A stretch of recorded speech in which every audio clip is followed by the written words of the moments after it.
everyone in the world is a complete idiot except me. Or more precisely, everyone who doesn't agree with me is a complete idiot. After all, those who do agree with me obviously have their head on straight. They can see what I'm saying. And it's so obvious. It's right there. Why doesn't everyone else get it?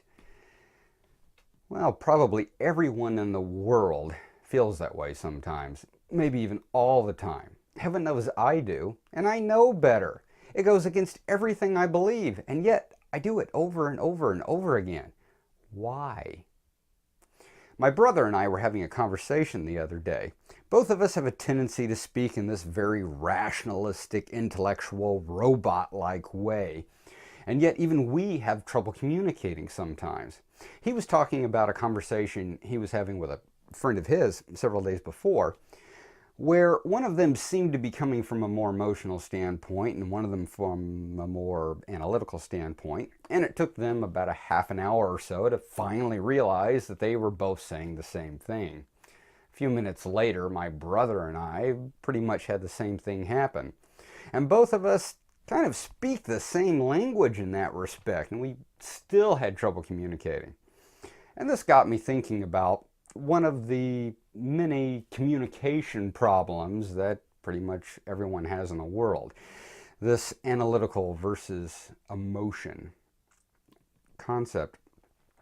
Think about, for instance, your religious people and your more analytical scientific people. The religious people tend to think that the analytical scientific people have no heart and have no soul. They don't feel anything. And the reason that they believe what they believe is that they have no emotions.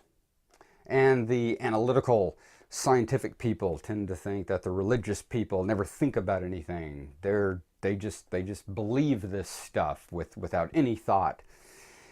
And I know that for myself, people have very often thought that I didn't have any emotions and I don't have any heart because of the way I speak. And they would talk to me and think, wow, that guy just doesn't have any emotions. I mean, he talks like a robot. I know that isn't true because when I was a child, I was really, really emotional.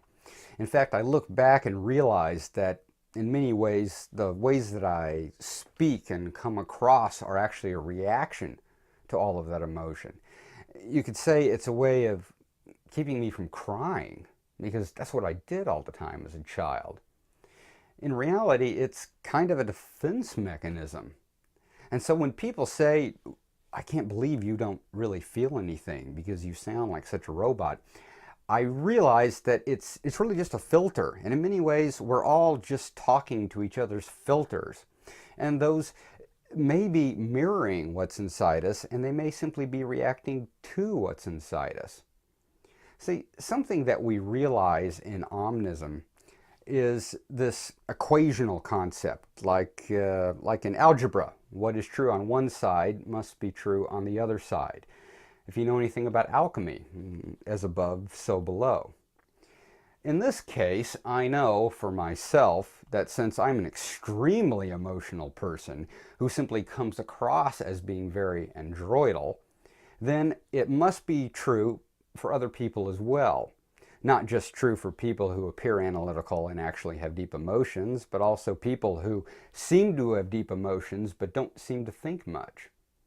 It's very possible that everyone does think about things every bit as much as they feel them, and we just come across differently. See,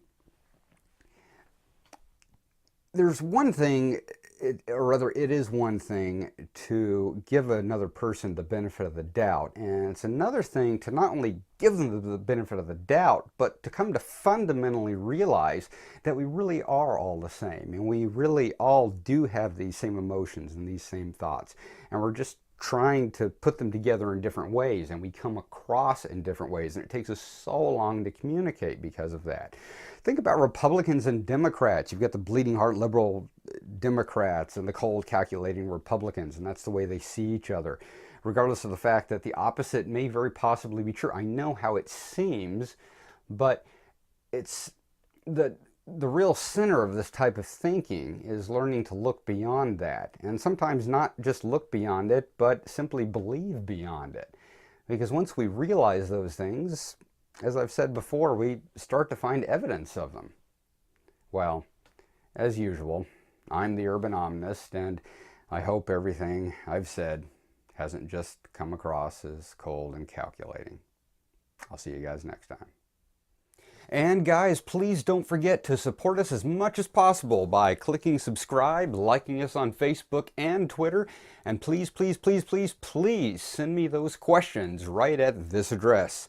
Thank you very much. Again, I'm the Urban Omnist.